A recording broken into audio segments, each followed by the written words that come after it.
Not gonna lie, this hole is hard to find. There we go, I've got it. We're in.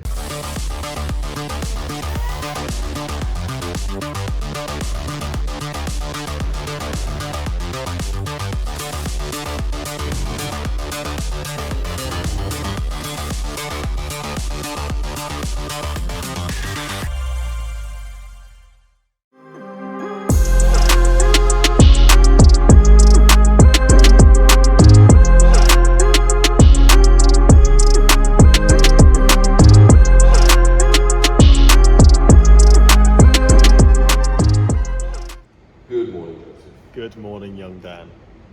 What are we doing with the life? With life? Yeah.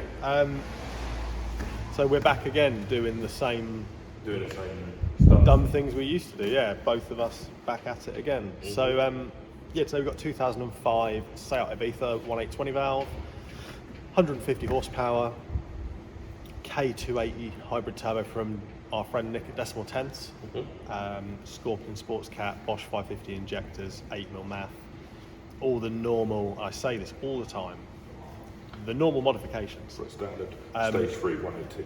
Yeah, it's on a Welly cooler as well, not a twin pass. Cool. Which is good. Initial thoughts of things that are going to hamper making power is probably the Sports Cat. Yeah. But to be fair, I've never, obviously I know Nick works on quite a lot of these turbos, because obviously he sells them. But yeah, we've never worked on one, and I'll be honest, I'm quite excited to see what's it's capable Yeah, see of. how it pans out. I mean, we did, so Paul, who owns this, two of his friends, both called Ryan. One's got a black Octavia, which is on the channel, which we'll link in the description. His other friend Ryan had a red Seat Leon, which was on an L280 Litco hybrid. All of these cars have got no rods in them, which is disgusting. Makes me sick. Makes me sick too. But no, I mean he's basically tried to copy Ryan's build to a degree and do it all the right way, which is good. But that's, Did Ryan's have a Sports Cat? I can't remember. I think it was DCAD, if I remember correctly. Ryan done it properly. But equally, like, we work on a horrendous amount of cars here, so you know we probably map 1,000 cars a year. Obviously not all of them on the dyno, but yeah, we're probably tuning like 1,000 ECUs a year at the minute. So yeah, Quite a few. Yeah, can't remember the spec of every car, but obviously I'll drop the spec for this car down in the description. I'll link Ryan's Octavia and the other Ryan's Leon. But yeah, plan pretty much to run the dyno, put bass tune into it. I fitted the injectors, no fuel leaks Yet. So we're going to give it a run, capture some data, see what we got. Sweet.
Yeah, she did all right, to be fair. Seeing as it was a base.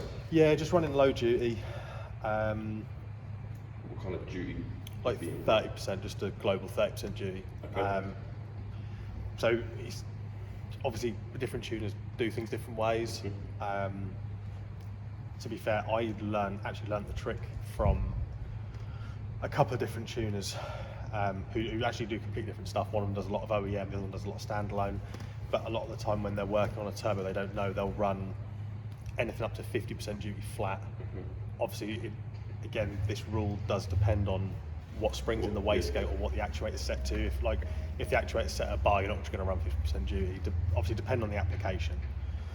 But yeah, you basically do a pull at low duty just to see how it's going to perform. Made 270 horsepower, 323 newton meters. We will drop a graph. But yeah, it's a lovely graph, nice and smooth. We have got some timing pull though, so we're going to do a revision, try and knock some timing out, see if we can start correcting that. Yep. And how much pull of the timing? A lot. A lot. A lot. Okay. A lot more than we would like. Okay, cool.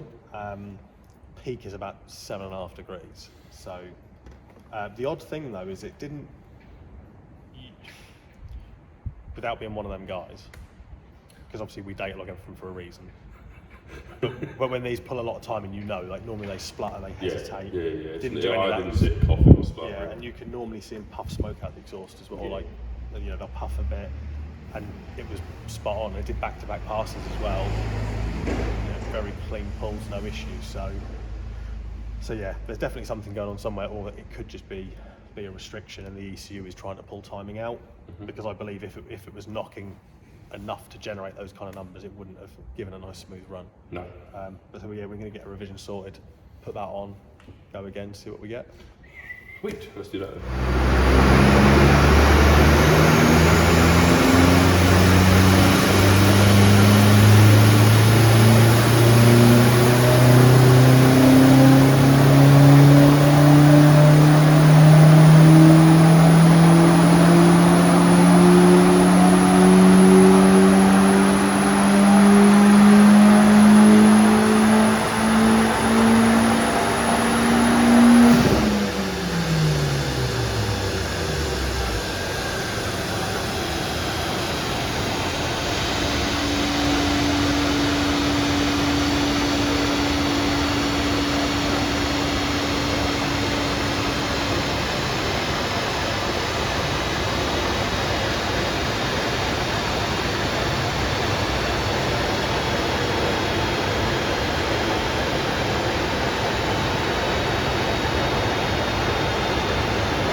So, there's no car on the dyno? No, so we got caught up in things a little bit earlier, so we kind of just finished the session, got rid of the car, got on to the next job, and so on. Encountered a couple of little niggly issues. Best pull was 282, 347 newton meters. To be fair, it was pulling consistently like 282. 281, 282. God, I can't even speak. Yeah, 281, 282, 347, 343. Like the numbers were very, very consistent. We were seeing more time and pull than we'd like. We backed a bit of timing out. And yeah, we were still seeing a bit more time and pull recorded in the data logs than we wanted to see, but the vehicle wasn't doing any of the typical things it normally does. Like there was no smoke puffing out the exhaust, there was no splutters, no hesitations, the runs were clean pulls. Having a look over it, there's a few restrictions we've spotted. So obviously the sports cap will never make as much power as the D-cap because it is more restrictive. It's still restrictive, yeah. But Dan's pretty sure he saw some bits of cap flying out. A couple of little sparks here and there. Yeah, I mean, we were only at 1.1 bar boost peak, so it shouldn't have been anything it couldn't handle. But then equally, it doesn't mean that the exhaust is a good quality. Well, I mean, to be fair, it's a Scorpion Sport Cat downpipe. Obviously, don't know how long it's been on there. Don't know if it could be second hand. There's a lot of factors. Yeah, there's obviously a lot of factors there. So I basically kind of left it there, advised them to have a look over some of the restrictions we found, and then once they've been dealt with, bring it back, we'll have another look over it. But to be honest, it's been kind of a routine 20 valve setup really. It's made decent power. And yeah, It's a routine 20-volt setup. Well, This one made it to the end of the session. There's nothing routine about that. most of them make it to the end of the session. It's just, you know, how well they're running. No, like all jokes aside, yeah, it was pretty alright. Needing rods didn't really come into it because we couldn't push it hard enough to really need them. Well, no, it's only more 348. Yeah, we've got newtons. plenty of headroom torque-wise, which is good. But yeah, so it's kind of, that's it on this one, on to the next one. And